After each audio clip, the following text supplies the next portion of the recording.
3 days of silence. Then Iran fired first. Overnight, Tehran launched a surprise missile strike on a U.S. base in Jordan, and things just got a lot more dangerous.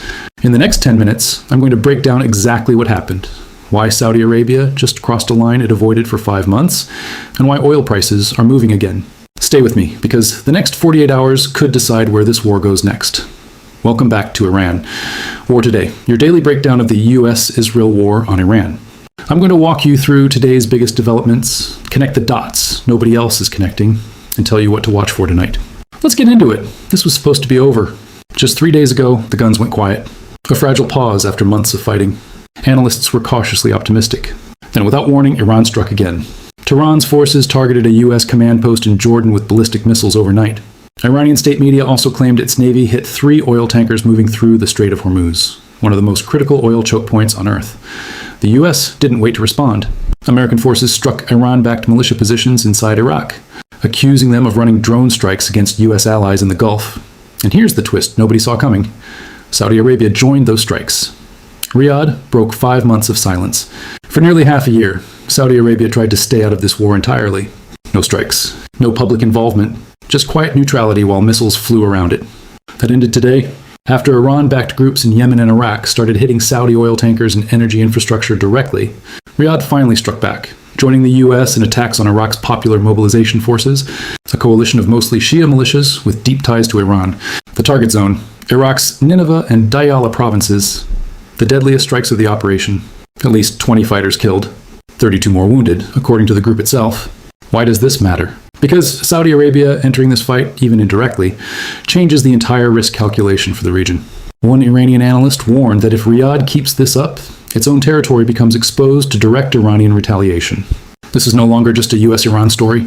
It's regional now. Quick explainer, because this group keeps showing up in every headline. The Popular Mobilization Forces. Technically, they're part of Iraq's official military. Practically, several of the biggest factions inside that umbrella are funded, trained, and directed by Iran, and they've attacked US personnel multiple times over the years. They trace back to 2014, when Iran helped mobilize forces to stop ISIS from taking Baghdad. Since then, they never fully stood down. Iraq's government has tried, and failed, to bring them fully under state control. Today, Iraq's prime minister called an emergency National Security Council meeting after the strikes. And one of the biggest PMF factions just issued a direct ultimatum to its own government. Prove you can defend Iraq's sovereignty by August 6th, or expect consequences. That's a government being threatened by a group that's technically part of its own army. Let that sink in. He didn't hold back. Speaking to reporters this morning, President Trump promised Iran a forceful response, warning that any further attacks would be met hard. This isn't the first time we've heard this kind of language from Washington during this war. Sometimes it's followed through immediately. Sometimes it isn't. What we do know, recent U.S. strikes have concentrated around southern Iran and the Strait of Hormuz, and Trump has floated one target repeatedly in recent days. A mountain facility U.S. intelligence believes may house relocated Iranian nuclear equipment after last year's strikes destroyed the original sites. Whether that becomes the next target is still unclear, but it's now firmly on the table. Here's the part most news channels rush past, but it's the part that actually affects your wallet. Saudi Arabia normally ships over 6 million barrels of oil a day through the Strait of Hormuz. When that route gets dangerous, they reroute through pipelines to the Red Sea instead, pushing nearly 5 million barrels a day out through the port of Yanbu. Problem? That route isn't safe either.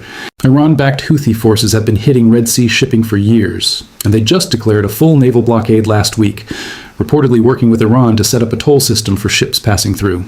If both the Red Sea and the Strait of Hormuz shut down, Saudi oil has to sail all the way around the southern tip of Africa. That triples shipping time to Asia, and that kind of disruption sends oil prices climbing fast. After today's escalation, oil jumped more than 7%, trading near $90 a barrel. Prices had just started coming down before this attack.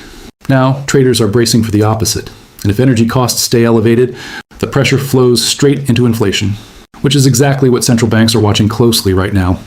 3 things decide what happens next. 1, whether Iran's leadership is coordinating this escalation top-down, or whether hardline factions are acting on their own. Analysts are genuinely split on this.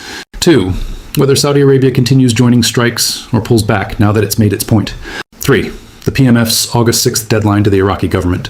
That date could become a flashpoint on its own. Any one of these 3 could shift the entire trajectory of this war in the next 2 weeks. That's today's breakdown. If this helped you actually understand what's happening instead of just seeing headlines, hit subscribe, because tomorrow's developments are going to move just as fast. Drop your take in the comments. Does Saudi Arabia's involvement make this war more likely to end or more likely to spread?